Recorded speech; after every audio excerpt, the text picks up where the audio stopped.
Sa ngalan ng Ama at ng Anak at ng Espiritu Santo. Amen. Sumainyo ang Panginoon. At sumaiyo rin. Mga kapatid, tayo magpurit magpasalamat sa Diyos at upang tayong lahat ay maging karapat-dapat sa ating pagdiriwang, ating pagsisihan ang mga nagawa nating kasalanan.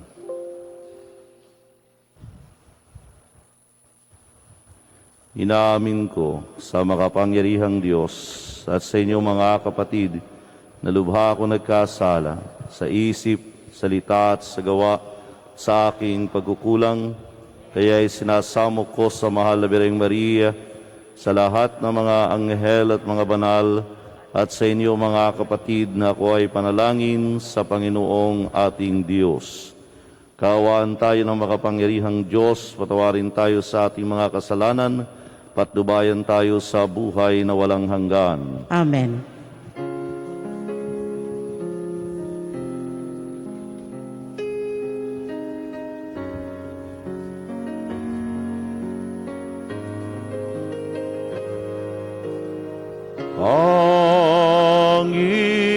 Panginoon, kaawaan mo kami.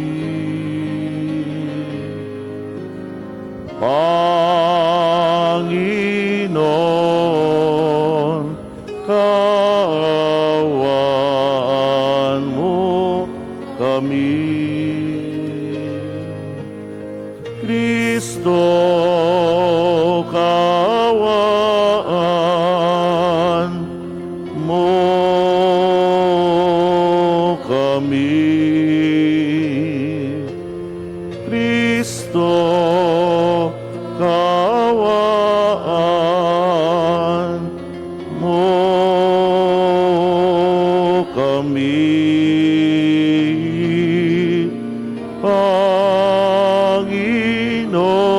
Panginoon, kaawaan mo kami.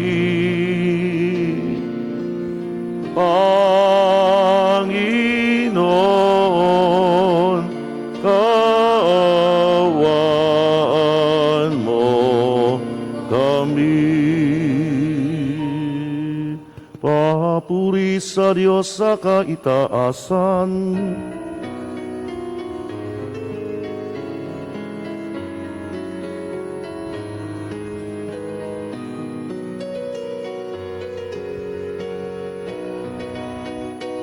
Papuri sa Diyos sa kaitaasan, kalo sa lupa ay kapayapaan. Pinupuri ka, ipinagdarangal, sinasamba ka dahil sa dakila mong kalwalhatian. Panginoon namin Diyos, Hari ng langit, Amang makapangyarihan, Panginoong Jesucristo, buktong na anak ng Diyos, Kordero ng Ama, ikaw na nag-aalis sa mga kasalanan ng sanlibutan. Tanggapin mo ang aming kahilingan, ikaw na naluluklok sa kanan ng Ama, maawa ka sa amin. Ikaw lamang ang banal, Panginoong Jesucristo. Tama ng Espiritu, sa luwalhati ng Ama. Amen. Amen, amen, amen. Manalangin tayo. Ama naming mga pangyarihan, ginawa mong manaig sa mga pahirap ang Martir San Pedro Calungsod. Pagkaloob mong kaming nagdiriwang ngayon sa kanyang tagumpay, ay makapanatiling di natitinag ng mga kumakalaban, pangundangan sa iyong pagkukup sa amin araw-araw.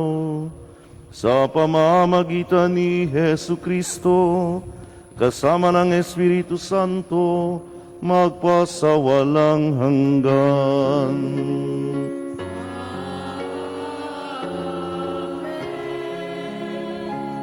Ang lahat po ay magsiupo.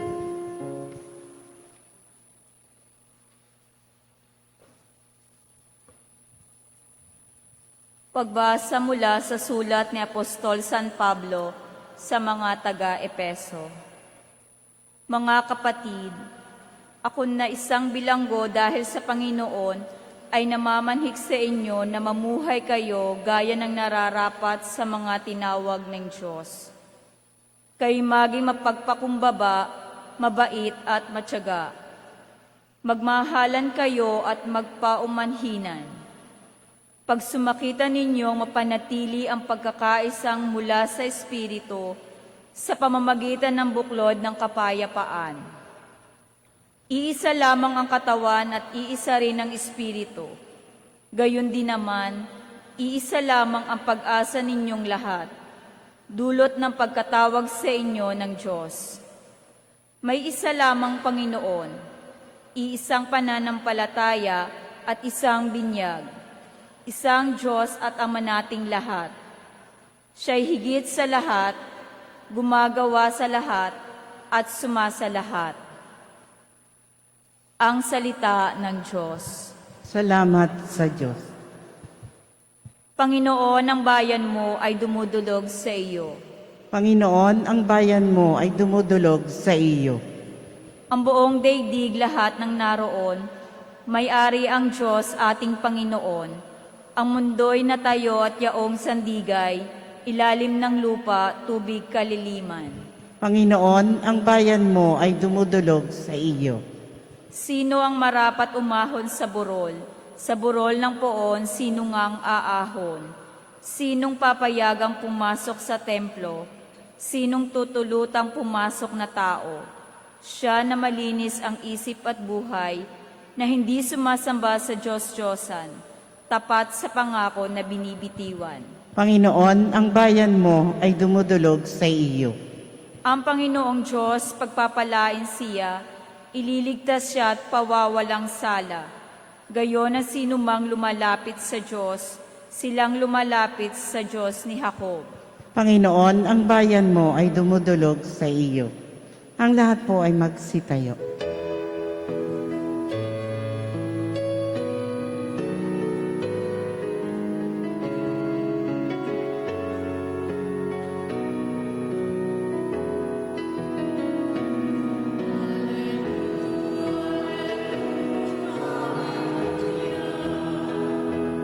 Hallelujah, hallelujah, hallelujah.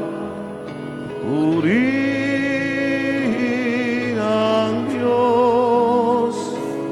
Hallelujah.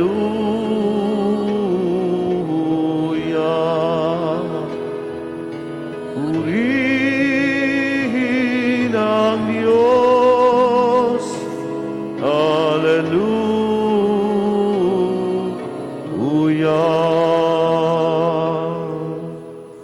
Sumainyo ang Panginoon. At sumaiyo rin. Ang mabuting balita ng Panginoon ayon kay San Lucas. Papuri sa iyo, Panginoon. Noong panahong iyon, sinabi ni Jesus sa mga tao, "Kapag nakita ninyong makapal ang ulap sa kanluran, sinasabi ninyong uulan, at gayon nga ang nangyayari. At kung umihip ang hanging timog, ay sinasabi ninyong iinit, at magkakagayon nga. Mga mapagpaimbabaw, marunong kayong bumasa ng palatandaan sa lupa't sa langit. Bakit hindi niyo mabasa ang mga tanda ng kasalukuyang panahon? Bakit hindi niyo mapagpasyahan kung alin ang matuwid? Kapag isinakdal ka sa hukuman, makipag-ayos ka sa nagsakdal habang may panahon. Baka kalad ka rin kaniya sa hukuman at ibigay ka ng hukom sa tanod at ibilanggo ka naman ito. Sinasabi ko sa iyo, hindi ka makalalabas doon hanggat hindi mo nababayaran ang kahuli-hulihang sentimo. Ang mabuting balita ng Panginoon. Pinupuri ka namin, Panginoong Heso Kristo. Ang lahat po ay magsiupo. Magandang umaga sa inyong lahat. Magandang umaga din po, Padre. May dalawang bahagi po ang ating binasang ebanghelyo. Ang una ay ang pagpunan Jesus sa kakayahan ng mga tao nung panahong iyon, na marunong silang bumasa ng tanda ng panahon, lalo't higit kung ang pag-uusapan ay kung uulan o iinit. Pangalawa, ang paalaala ni Jesus ng kahalagahan na tayo makipagkasundo sa Diyos sa lalong madaling panahon. Ibig sabihin, pahalagahan ang panahon. Sa ganitong diwa, dito po natin magandang pagnilayan ang naging buhay ni San Pedro Calungsod na ating ipinagdiriwang ngayon, gayon din ang panawagan sa bawat isa sa atin. Si San Pedro Calungsod, alam po natin kung paano siya nagbigay ng buhay para sa Diyos. Katulad ng pagbasa ng panahon, binasa din ni San Pedro ang kanyang buhay sa kanyang kaugnayan sa Diyos. Sa makatuwid, hindi lamang panlabas na pagbasa sa mga nangyayari ang kanyang tiningnan, kung hindi kung papaano iuugnay ang sarili sa Diyos. Sapagkat para kay San Pedro Calungsod, ang araw-araw ng kanyang buhay ay pagtatalaga sa Diyos. Kaya nga, sa kabila ng kanyang kabataan, siya'y naging bahagi ng pagtuturo sa mga tao, sa mga bata, lalo na bilang isang katikista. Kaya hindi sinayang ni San Pedro ang kanyang buhay sa mga walang kabuluhang bagay. Kanyang ginamit ang kanyang panahon, ang kanyang talino, ang kanyang kakayahan sa paglilingkod sa Diyos at sa tao. Sapagkat alam ni San Pedro na ang panahon ay parating paglalaan para sa Diyos. Ito rin po ang paalaala sa atin. Huwag lamang nating titingnan ang mga nangyayari sa ating buhay, sa ating panahon. Kung hindi titingnan, paano iuugnay ang sarili sa mga pagbabago na nangyayari sa ating kapaligiran, sa ating panahon. At sa pag-uugnay ng ating sarili, huwag nating kakalimutan na lalo't higit iugnay ang sarili sa Diyos. Sapagkat sa bawat takbo ng panahon, parating merong sinasambit, parating may pinapalaala sa atin ang Diyos. Ito'y walang iba kung hindi ang pahalagahan natin siya sa ating buhay. Kaya patuloy po tayo magsisikap sa liwanag ng Espiritu ng buhay katiwala. Sapagkat doon pinapaalaala sa atin ang dalawang mahalagang bagay na maaaring makuha natin sa ating pagdiriwang. Ang pagbabahagi ng panahon, ang pagbabahagi ng talino o kakayahan para sa kapwa at para sa Diyos. Hindi lamang tayo nakikiisa sa takbo ng panahon, tayo tumutugon upang ibahagi ang oras na ibinibigay ng Diyos sa atin sa araw-araw, ang kakayahan na ibinibigay na pagpapala ng Diyos para gamitin natin ng tama at mabuti, katulad ni San Pedro Calungsod. Kaya patuloy po tayo magsisikap sa araw-araw, paano natin iuugnay ang ating sarili sa Diyos, paano tayo magsisikap na gamitin ng tama ang mga biyayang ibinibigay ng Diyos sa atin. Sa mga tuwid, ang pag-iisip natin ay hindi dapat nakasentro lamang sa sarili. Kuminsan ito po ang nagiging ugali natin. Sarili lamang ang ating papahalagahan, sarili lamang ang ating tutugunan ng pangangailangan. Pero tayo muli pinapaalalahanan na ating parating isasaalang-alang. Una, ang kapurihan ng Diyos. Pangalawa, ang kapakinabangan ng ating kapwa. Hindi po natin hawak ang ating oras, hindi natin hawak ang ating panahon. Kaya hanggat may panahon na ibinibigay ang Diyos sa atin, gamitin natin ito ng naayon sa Kanyang kalooban at hindi lamang sa ating sariling kagustuhan. At tayo umaasa, katulad ni San Pedro Calungsod, tayo makapagtatalaga ng ating sarili at maaaring pagdating ng araw, tayo din katulad ng ating pinagdiriwang ay magkamit ng kapahingahang walang hanggan sa piling ng Diyos, sa piling ng mga banal.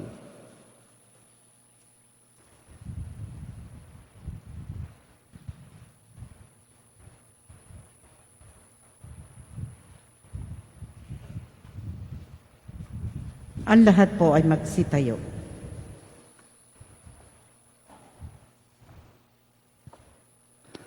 Mga kapatid, sinasabi ng Panginoon na maging handa tayo sa araw ng Kanyang pagbabalik. Dumulog tayo sa Ama habang nananalangin, naghahanda at naghihintay sa pagdating ng Panginoon. Ang tugon natin, Panginoon, dinggin mo ang aming panalangin. Panginoon, dinggin mo ang aming panalangin. Ang simbahan naway tumugon sa panawagan sa pagbabago at pagbabalik loob. Manalangin tayo sa Panginoon. Panginoon, dinggin mo ang aming panalangin. Ang mga taong may mabuting kalooban, naway sama-samang kumilos upang bigyang tuldok ang giyera at suklam, paniniil at kawalang katarungan. Manalangin tayo sa Panginoon. Panginoon, dinggin mo ang aming panalangin. Tayo naway mas higit na maging mulat sa presensya ni Kristo sa gitna ng mahihirap at nagdurusa. Manalangin tayo sa Panginoon.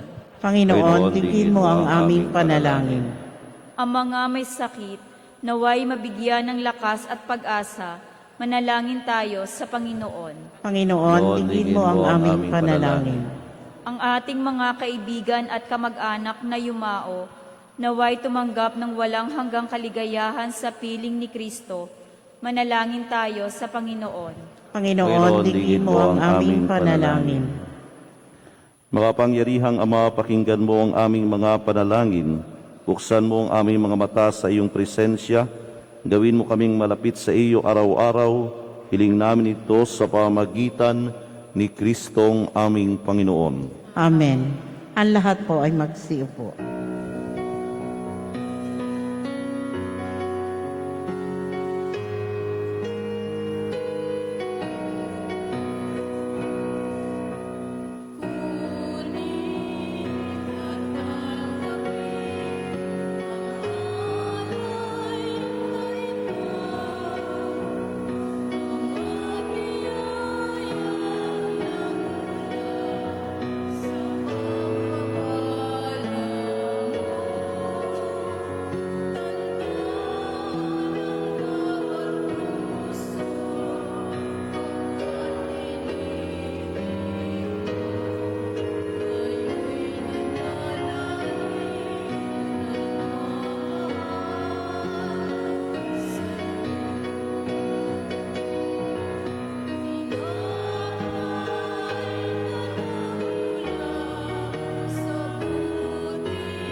Nagbibigay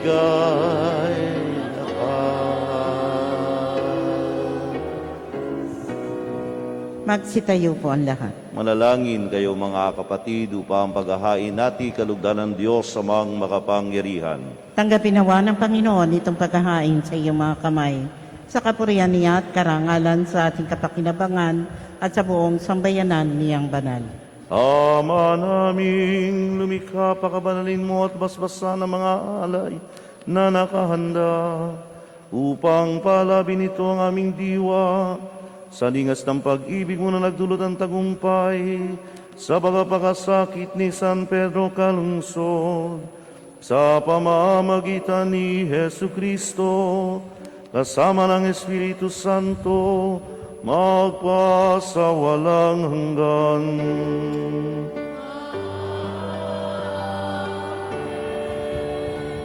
Sumainyo ang Panginoon. At sumaiyo rin. Taas sa Diyos ang inyong puso at diwa. Itinaas na namin sa Panginoon. Pasalamatan natin ang Panginoong ating Diyos. Marapat na siya ay pasalamatan. Ang malaming makapangyarihan, tunay ngang marapat na ikaw ay aming pasalamatan. Ngayong aming kagalakan ni San Pedro Calungsod ay parangalan. Siya'y kapanalig namin paninindigan na ikaw ipahayag kahit siya'y mamatay, sabagat minarapat mong kanyang matularan ng iyong anak na naghain ng sariling buhay. Tulad ng naganap sa iyong anak, ang dugo ng mga martir ay dumanak, hindi dahil sa katatagang likas, kundi dahil sa iyong bigay na lakas. Kaya kaisa ng mga anghel na nagsisiawit ng papuri sa iyo, nang walang humpay sa kalangitan kami nagbubunyi sa iyong kadakilaan.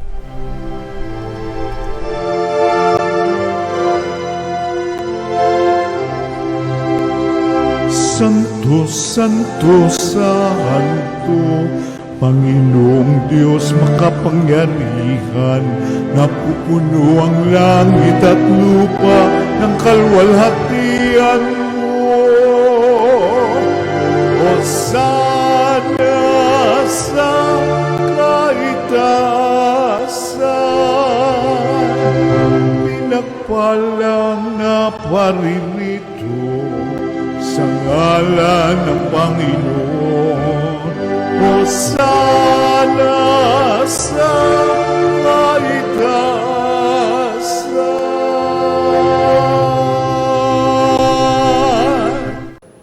Ama naming banal, ikaw ang bukal ng tanang kabanalan, kaya't sa pamagitan ng iyong Espiritu gayong banal, ang mga kaloob na ito, upang para sa amin ay maging katawan at dugo ng aming Panginoong Hesu Kristo. Bago niya pinagtiis ang kusang loob na maging handog, hinawakan niyang tinapay, pinasalamatan kaniya.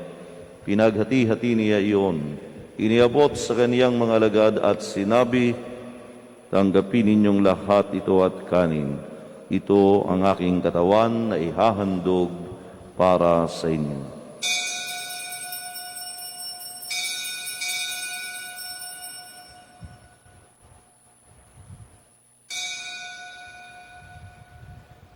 Gayun din naman, nung matapos ang hapunan, hinawakan niya ang kalis, muli kaniyang pinasalamatan. Iniabot niya ang kalis sa kaniyang mga alagad at sinabi, tanggapin ninyong lahat ito at inumin, ito ang kalis ng aking dugo, ng bago't walang hanggang tipan, ang aking dugo na ibubuhos para sa inyo at para sa lahat sa ikapagpapatawad ng mga kasalanan.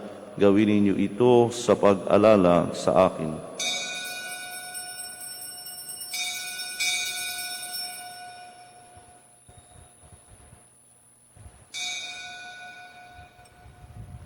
Ipagbunyi natin ang misteryo ng pananampalataya. Si Kristo'y namatay, si Kristo'y nabuhay, Kristo'y babalik sa wakas ng panahon. Ama, ginagawa namin ngayon ang pag-alala sa pagkamatay at muling pagkabuhay ng iyong anak. Kaya tiniaalay namin sa iyo ang tinapay na nagbibigay buhay at ang kalis na nakakaloob ng kaligtasan. Kami nagpapasalamat dahil kami iyong minarapat na tumayo sa harap mo para maglingkod sa iyo. Isinasamo namin, kami magsasalo-salo sa katawan at dugo ni Kristo ay buklod sa pagkakaisa sa pamagitan ng Espiritu Santo. Amalingapin mo ang iyong simbahang laganap sa buong daigdig. Puspusin mo kami sa pag-ibig kay San Francisco na aming Papa, na Milrey na aming Obispo at ng Tanang Kaparian.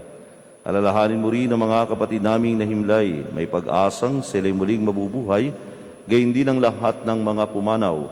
Kawan mo sila't patuloyin sa iyong kaliwanagan, kawan mo't paginabatin kaming lahat na makasalo sa iyong buhay na walang wakas, kaysa ng mahal na Birheng Maria na ina ng Diyos ni San Jose na kanyang esposo, kaysa ng mga apostol ng lahat ng mga banal na namuhay dito sa daigdig ng kalugod-lugod sa iyo, may pagdiwang nawa namin ang pagpupuri sa kararangal mo sa pamagitan ng iyong anak na aming Panginoong Hesu Kristo.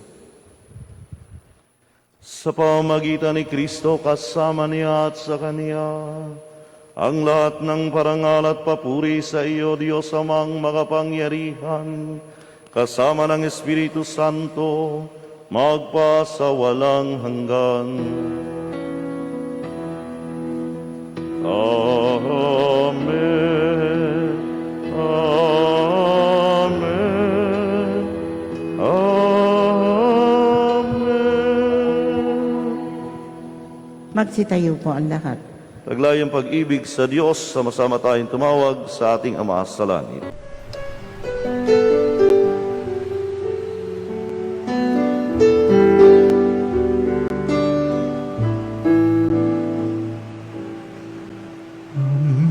Namin sumasalang ka, sambahin ang ngalan mo, mapasamin ang kaharian mo, sundin ang loob mo dito sa lupa para nang sa langit. Bigyan mo po kami ngayon ng aming kakanin sa araw-araw, at patawarin mo kami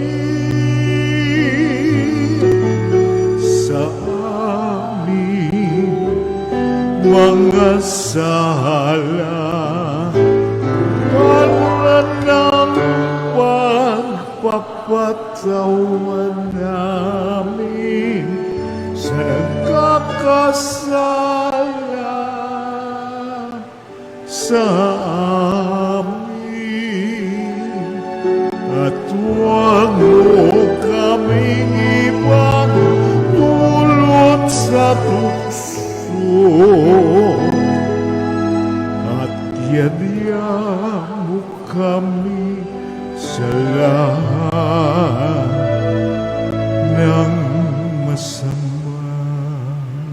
Inihiling namin kami adiya sa lahat ng masama, pagkalooban ng kapayapaan araw-araw, iligtas sa kasalanan, ilayo sa lahat ng kapahamakan, samantalang aming pinananabikan ng dakilang araw ng pagkapahayag ng tagapagligtas naming si Hesu Kristo.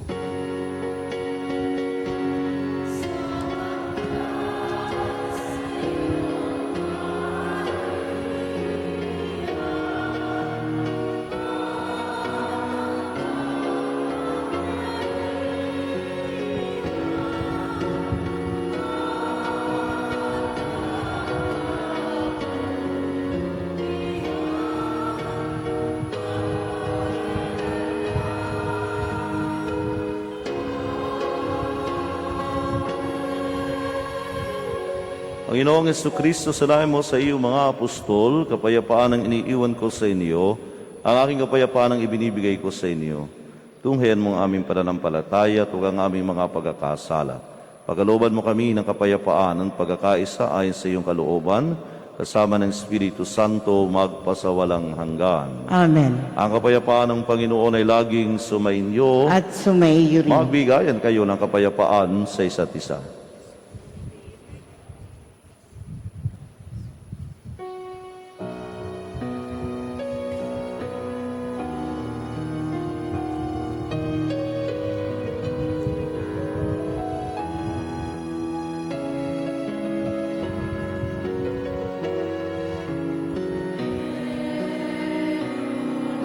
ng Diyos na nag-aalis ng mga kasalanan ng libutan.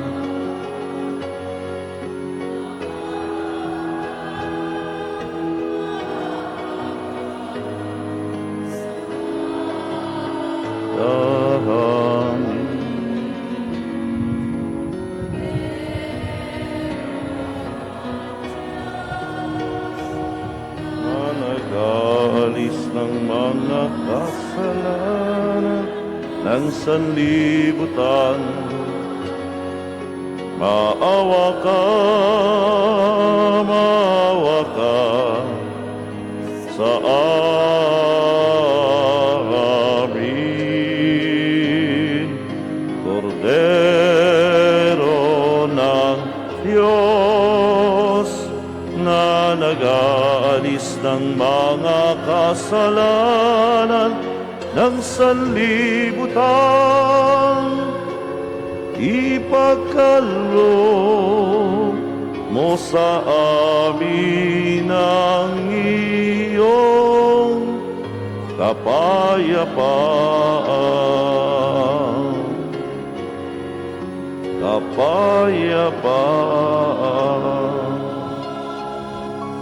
Ang lahat po ay magsiluhod. Ito si Kristo ang Kordero ng Diyos. Ito ang nag-aalis ng kasalanan ng sanlibutan. Mapalad tayong inaanayahan sa kaniyang piging. Panginoon, hindi ako karapat-dapat na magpatuloy sa iyo. Ngunit sa isang salita mo lamang ay gagaling na ako.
Magsitayo po ang lahat.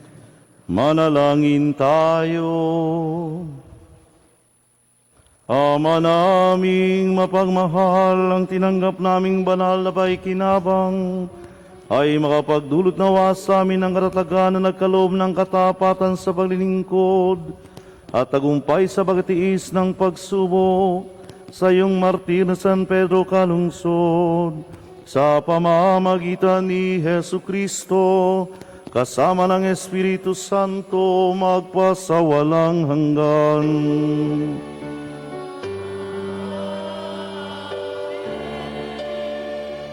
Panalangin sinodal, narito kami, Espiritong Banal, nagtitipon sa iyong ngalan, halina't kami gabayan sa aming puso'y manahan, ituro mo sa amin ang nararapat gawin at ang landas na sama-samang dapat tahakin.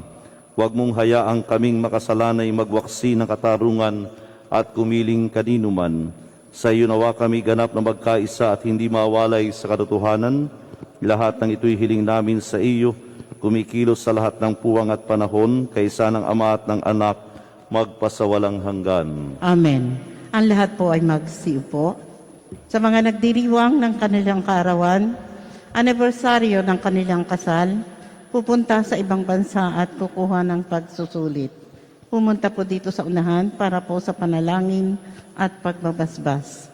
At isusunod na rin po ang pagbabasbas ng mga religious articles.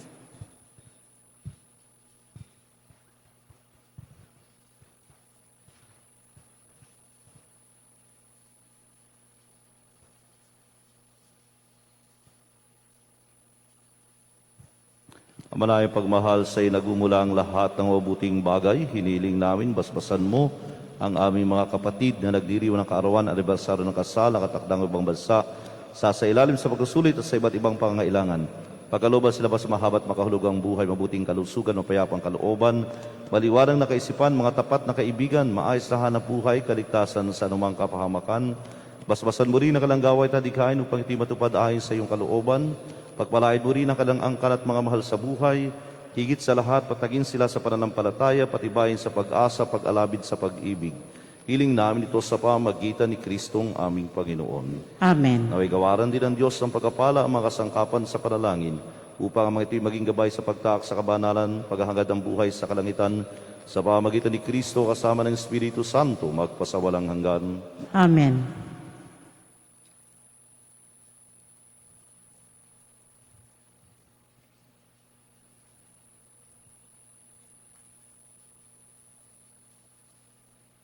Palakpakan po natin ang mga nagdiriwang ng kanilang kaarawan, anibersaryo ng kanilang kasal.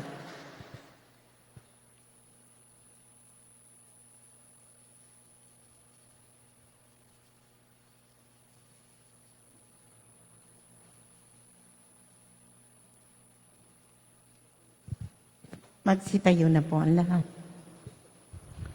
Sumainyo ang Panginoon At sumaiyo rin. at pagpalain kayo ng makapangyarihang Diyos, Ama, Anak, at Espiritu Santo. Amen. Tapos ang ating pagdiriwang, humayo kayo, ipahayag ang pag-ibig ni Kristo. Salamat sa Diyos.